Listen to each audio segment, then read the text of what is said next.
சென்னை மழை வெள்ளத்துல மிக கவனிக்கப்படக்கூடிய ஒரு சமூக பணியா இருந்தது கேபிஐ பாலாவுடைய பணி அப்படின்னு சொல்லலாம். இந்த மழை வெள்ளத்துல பாதிக்கப்பட்டதுல அதிகமான மக்களுக்கு இவர் வந்து தன்னுடைய சொந்த காசை வந்து கொடுத்து உதவி செஞ்சிருக்காரு. அவர் நம்மளோடு இருக்கிறார். அவர்கிட்ட சில கேள்விகளை முன்வைப்போம். பாலா வணக்கம். இந்த மழை வெள்ளத்துல நிறைய மக்களுக்கு, அது முடியாத ரொம்ப கஷ்டப்படுற மக்களுக்கு நீங்க வந்து நிதி உதவி பண்ணியிருந்தீங்க. இது வந்து எவ்வளவு பேருக்கு பண்ணீங்க? இதுக்கான அடிப்படை காரணம் என்ன? அடிப்படை காரணம்னா நிறைய பேருக்கு சொல்ற மாதிரி தான். போன வாட்டி பிளட் வந்துச்சு, அப்போ என்கிட்ட காசு இல்லை. இந்த வாட்டி பிளட் வந்துச்சு, என்கிட்ட காசு இருந்துச்சு. போன வாட்டி எனக்கே சாப்பாடுலாம் அந்த அளவுக்கு கிடைக்கல, பிளட்ல மாட்டலாம் அந்த அளவுக்கு என்கிட்ட செல்வமும் இல்லை, காசும் இல்லை. ஸோ இந்த வாட்டி என்னால் முடிஞ்சது பண்ணலாமே அப்படின்னு சொல்லி தான் ஃபர்ஸ்ட் ஒரு 2 லட்ச ரூபாய்க்கு நான் 200 வீட்டுக்கு 1000 ரூபாய் கொடுத்தேன். அதுக்கப்புறம் அதை பார்த்து நிறைய பேர் கேட்டாங்க. அப்புறம் என்கிட்ட இந்த லாஸ்ட் சேவிங்ஸ் தான். அப்புறம் ஒரு இடத்துல சீட்டு போட்டிருந்தேன். அது ஒரு 3 லட்ச ரூபாய் என்கிட்ட சீட்டு போட்டு எமர்ஜென்சி எடுக்கலாம்னு வச்சிருந்தேன். அந்த 3 லட்ச ரூபாய்க்கு தள்ளி போய் ஒரு அமௌண்ட் வந்துச்சு. அதில் வந்து திருப்பி ஒரு 140 குடும்பத்துக்கு 1000 ரூபாய் போட்டு, அது இல்லாம பேலன்ஸ் 160க்கு, அது 1,40,000 140 குடும்பத்துக்கு கொடுத்துட்டு பேலன்ஸ் வந்து 1,57,000 ரூபாய் அந்த சீட்டு தள்ளுக்கெல்லாம் போக 1,56,000 ரூபாய்க்கு அந்த போர்வை, லுங்கி, வேட்டி, மற்ற விஷயங்கள்லாம் வாங்கி போய் கொடுக்கலாம் அப்படின்னு சொல்லிட்டு மொத்தமா ஒரு 5 லட்ச ரூபாய் என்னால் முடிஞ்சது என் சொந்த காசுல வாங்கி கொடுத்தேன். இது வந்து ஒருத்தருக்கு நம்ம உதவி பண்ணணும் அப்படிங்கிறது ரொம்ப நாள் கனவா இருக்கு. இது வந்து முதலா உங்களுக்கு எப்ப வந்து தோணுச்சு இந்த மாதிரி ஒரு கஷ்டத்துல நம்ம வந்து உதவி பண்ணணும், நம்ம கிட்ட காசு இருக்கும்போது உதவி பண்ணணும் அப்படின்னு நம்மளுக்கு தோணும்? உங்களுக்கு வந்து இந்த விஷயங்கள் வந்து எப்ப ஆரம்பமானது? அது முன்னிலிருந்தே ஆசை தான், அதாவது பண்ணணும் சொல்லி ஆசை தான். ஸோ அப்போ வந்து என்கிட்ட வந்து காசு இல்லை. ஸோ பண்ணணும். எனக்கு தெரிஞ்சு நான் வந்து இது வந்து சொன்னா எனக்கு இந்த எப்படி சொல்றது, கவிதை நயமா அப்பெல்லாம் சொல்றது ஒரு சில்லியான ரீசன் தான். என்கிட்ட என்னால் முடியல. நான் வந்து ஃபர்ஸ்ட் படிக்கணும்னு தான் நினைச்சேன். நான் வந்து +2 தான் படிச்சிருக்கேன், காலேஜ் படிக்கல. ஸோ என் பேர் பண்ணி தான் டிகிரி போட முடியல. அட்லீஸ்ட் என்னால சில பேர் டிகிரி போட முடியும் தான் ஆரம்பிச்சது. ஸோ அது இப்படியே ஓகே. இப்ப நீங்க வந்து ஃபர்ஸ்ட் நமக்கு, அதுக்கப்புறம் குடும்பம் தாண்டின விஷயங்கள்ல தான் நம்ம வந்து செய்யணும் அப்படின்னு தான் எல்லாருமே நினைப்பாங்க. ஆனா பாலா இதுல வந்து மாறுபடுறாரு. என்னுடைய குறிக்கோளே என்ன இருந்துச்சுன்னா, சொன்னா என்னடா இப்படி கேவலமா இருக்கும், பரவாயில்ல சொல்லவா, 3 வேளை சாப்பிட்டு சொந்த காசுல ட்ரெஸ் போட்டா போதுமே, அதான் என்னோட பெரிய அச்சீவ்மெண்டாவே இருந்துச்சு. ஸோ அது நான் பண்ணிட்டேன். So okay. இப்ப நீங்க வந்து உதவி செய்யறதுக்கு உங்களுக்கான நிதி வந்து உங்க கைக்கு, நீங்க சொல்றீங்க ஷூட்டிங் போது வருது அப்படின்னு சொல்லிட்டு, பிற்கால வந்து திட்டங்கள்லாம் இருக்கும். இப்ப நாளைக்கு வந்து உங்களுக்கு கல்யாணம் ஆகும், அதெல்லாம் அப்ப வந்து ஒரு குறிப்பிட்ட காசு வேணும் நம்ம கையில அப்படின்லாம் வந்து எதிர்பார்ப்பு இருக்கும். அதுக்கெல்லாம் என்ன பண்ண போறீங்க?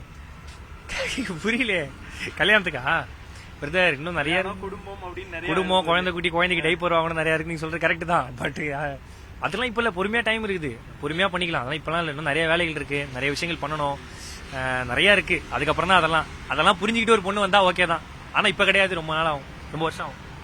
இதுல வந்து அப்பா அம்மா வந்து என்ன சொல்றாங்க? ஏன்னா நீங்க வந்து ஸ்கூல் முடிச்சதே நீங்க வந்துட்டீங்க, சென்னை வந்துட்டீங்க, இங்க வந்து வாய்ப்புகள் தேடுறீங்க. அப்பா இப்ப நிறைய சம்பாதிக்கும் போது அந்த காசை சேர்த்து வைக்கலையே நம்ம பையன், நம்ம வந்து மக்களுக்கு வந்து கொடுத்துட்டு இருக்காங்க, அந்த மாதிரி ஏதாவது அவங்க வந்து சொல்லியிருக்காங்களா? ஏன்னா உனக்கு தேவையை பார்த்துட்டு அதுக்கப்புறம் செலவு பண்ணலாம்ல அப்படின்னு? அப்படி சொன்னதானே அப்படி அவங்க எனக்கு தெரிஞ்சு அவ்வளவா அந்த மாதிரி சொன்னதில்லை. ஏதாவது வச்சுக்க, உனக்கு ஏதாவது இருக்கா வச்சுக்க அப்படின்னாங்க. கெட்ட விஷயம் நம்ம செலவு பண்ணல, ஆரம்பிக்கிறாரு கரெக்டா. கெட்ட விஷயம் செலவு பண்ணா பிரச்சனை இல்லை, நல்லது தானே செலவு பண்றோம்.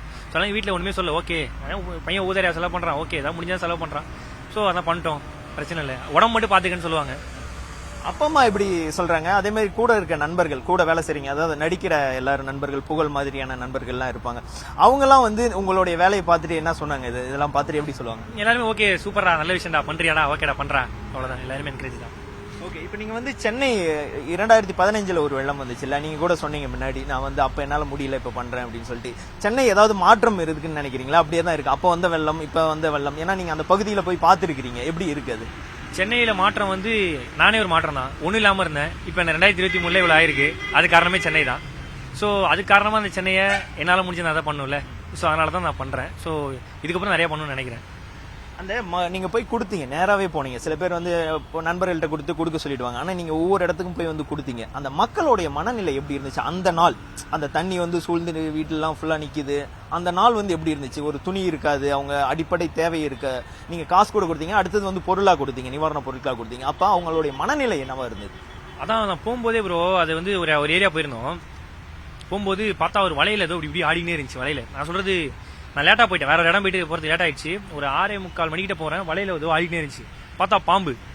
நைட்ல நடந்து போனா பாம்பு. அதை தாண்டி போனா கடைசியில ஒரு வீடு இருக்கு, அங்க யாருமே இல்ல, 2 பேர் மட்டும் அந்த ஒரு 5 வீட்டுல இல்லாம கடைசி வீட்டுல இருக்காங்க. அவங்க வீட்டுல போய் கூப்பிட்டு யாரோ இருக்காங்க அப்படி கூப்பிட்டு கொடுத்தோன்னே அவங்க வந்து ஒரு மாதிரி ஸ்டன் ஆயிட்டாங்க. என்னப்பா இவ்வளவுதான் தேடி வந்தியாப்பா, இங்க புழு பூச்சி எல்லாமே கட்டி வீரன் பாம்பெல்லாம் இருக்கு, எப்படி நீ தேடி வந்த அப்படின்னாங்க. ஸோ அவங்க சொன்ன வார்த்தை ரொம்ப சந்தோஷமா இருக்குப்பா அப்படின்னு சொன்னாங்க. அது போதும், வேற என்ன வேணும். 2015 இருந்த பாலாவுக்கும் 2023 இருக்கக்கூடிய பாலா, அந்த 8 வருட பயணங்கள் இருக்குல்ல, இப்போ ஒருத்தர் உதவி பண்றதுக்கு முன் வந்து அது பண்ணிக்கிட்டு இருக்காரு, அவரால் முடியுது. அதுல இருக்கக்கூடிய அந்த உழைப்பு இருக்குல்ல, அது எவ்வளவு கஷ்டமானது, எவ்வளவு படிகளை தாண்டி நீங்க வந்தீங்க? எல்லாருமே கஷ்டப்பட்டு தான் இருக்காங்க, யாருமே கஷ்டப்படாம வரல. ஸோ நம்ம ஒன்று தனியாக வந்து நான் இவ்வளோ கஷ்டப்பட்டேன்லாம் சொல்றதுக்கு அது இல்லை. எல்லாமே கஷ்டம் தான். அது நம்ம எப்படி சொல்றது, இதெல்லாம் தாண்டி நிறைய பேர் கஷ்டப்படுறவங்களா இருக்காங்க. ஸோ எப்படி சொல்றது, ஒரு குவாரியில போய் கல் உடைச்சி அவங்க ரொம்ப கஷ்டப்படுறாங்க. அந்த கஷ்டத்தெல்லாம் பார்க்கும்போது என் கஷ்டம்லாம் ஒண்ணுமே கிடையாது. என்னால முடிஞ்சது நான் பண்றேன், இன்னும் பண்ணணும்னு நினைக்கிறேன், கண்டிப்பா நான் பண்ணுவேன், அவ்வளவுதான் இருக்கேன். இன்னும் எந்தெந்த மாதிரியான மக்களுக்கு எந்த மாதிரியான தேவைகள்லாம் பூர்த்தி செஞ்சு வைக்கலாம்? ஏன்னா ஏற்கனவே நீங்க வந்து ஆம்புலன்ஸ் வந்து கொடுத்துருக்கீங்க, நிறைய வந்து கொடுத்துட்டு இருக்கீங்க. இப்போ இந்த மாதிரியான உதவிகள் இன்னும் அடுத்தடுத்த திட்டங்கள் இருக்குல்ல, அதெல்லாம் என்னவா இருக்கும்? கண்டிப்பா பிரதர், நான் வந்து சொல்லிட்டு செய்யற அளவுக்குலாம் நமக்கு தகுதி இல்லை, செஞ்சுட்டு சொல்றேன்.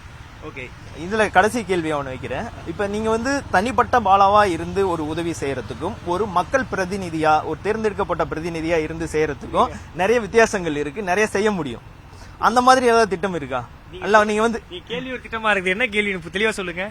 மக்கள் தேர்ந்தெடுக்கப்பட்ட மக்கள் பிரதிநிதி அந்த மாதிரி இருந்து பண்ணீங்கன்னா இன்னும் நிறைய விஷயங்கள் பண்ணலாம். அந்த மாதிரி ஏதாவது?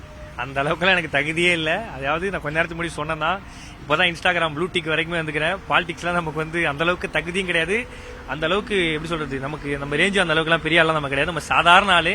எப்படி சொல்றது, நான் வந்து மக்களோட மக்களா சாதாரணமா டீ கடையில் டீ குடிச்சிட்டு இருக்காரு. என்கிட்ட 10 ரூபா வந்துச்சுன்னா 8 ரூபா செய்வேன்.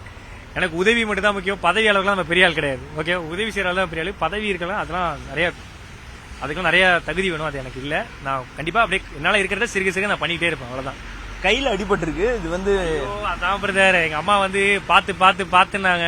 நான் என்ன பண்ணேன், ஒரு வீட்டுக்கு போனேன். ஒரு வீட்டுக்கு போகும்போது ஓகே எல்லாம் முடிச்சுட்டு அந்த அந்த இப்போ பொருட்கள்லாம் வாங்கி ஒரு இடத்துல ஹோல்சேலா வாங்கி கொடுத்தேன்.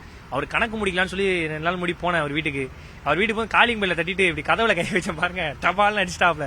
பார்த்தா விரல கிராக் ஆயிடுச்சு. ஆமா, கிராக்கு. என்ன பண்றது. நன்றி பாலா, நீங்க வந்து நியூஸ் 18 தொலைக்காட்சிக்காக நிறைய விஷயங்கள் பாருங்க. உண்மையிலே இந்த மழை வெள்ளத்துல வந்து மக்கள் ரொம்ப கஷ்டப்பட்டாங்க. சோ எங்கெங்கெல்லாம் உதவி தேவைப்படுதோ அப்படிங்கறது வந்து பிரசன்ட் மீடியா தான் நிறைய இடத்துல வந்து இங்க தேவைப்படுதுன்னு சொல்லி எனக்கே போன் பண்ணி சொன்னது பிரசன்ட் மீடியா தான் முக்கியமா. சோ பிரசன்ட் மீடியாக்கு ரொம்ப ரொம்ப நன்றி. தேங்க்யூ. லவ் யூ சென்னை மக்களே, லவ் யூ. ஏதாவது குறைகள் இருந்தா மன்னிச்சிருங்க.